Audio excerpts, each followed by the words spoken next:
Shalom, everybody. Welcome. It's actually Shabbat Shalom for anybody who knows what that means. So, welcome to today's broadcast from Yeshua Square, loving and living the Word of God. We do cover the Word of God with you. So, today's verse is from Joshua. Just put on my glasses. Joshua 10, chapter 10, verses 3 to 14. So, I'm going to read that for you now. So, it's Joshua chapter 10, 3 to 14. So here it goes.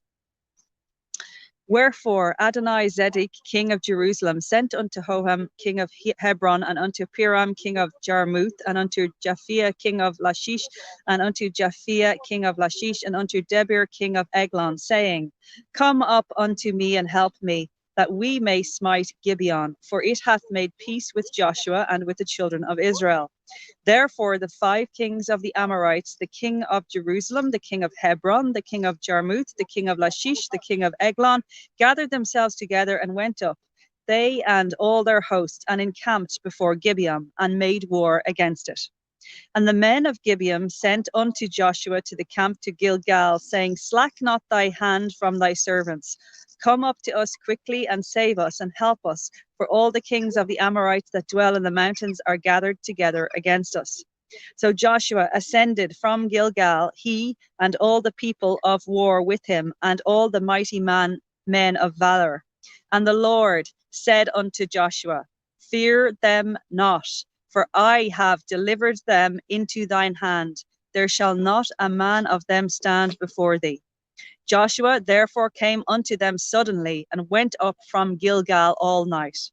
And the Lord discomfited them before Israel, and slew them with a great slaughter at Gibeon, and chased them away along the way that goeth up to Beth-horon, and smote them to Azekah and unto Makkedah.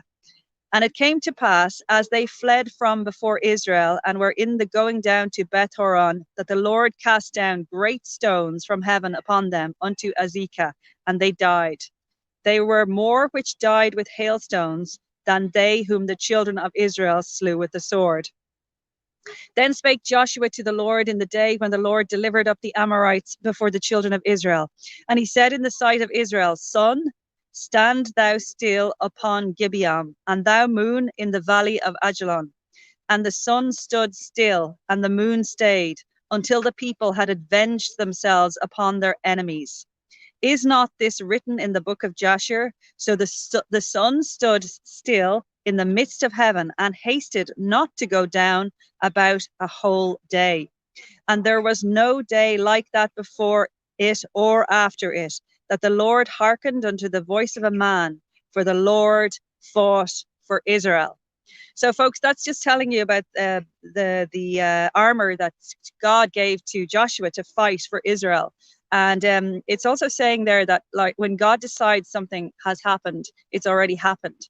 God's hosts, which is the army of heaven, were sent down there to help Joshua fight that battle. And, the hailstones, it's saying there that the hailstones that God released from heaven killed more than the people in the army itself. So God's ways, when God decides something will happen, it will happen. So no matter what battle you're fighting today, God is greater than it. Okay, he can send things from heaven for you in a nanosecond, and he will fight for you. So Joshua proves this here when he went in where there was great slaughter at Gibeon, and he chased them away. And it's saying that the Lord sent down great hailstones, but more miraculously, the Lord basically allowed Joshua to command the sun to stand still. So that's another massive miracle that took place there. He commanded the sun to stand still, and he was able to defeat his enemies, partially because of that. And the sun stood still in the midst of heaven, and it says here, and hasted not to go down about a whole day. So the sun did not go down. Joshua commanded the sun not to go down, and it didn't go down. The sun stayed. And of course, we know in heaven there is no darkness, so it's always going to be sunny in heaven. It's just going to be light. The light from the throne room of God will light up heaven if you get there, that is.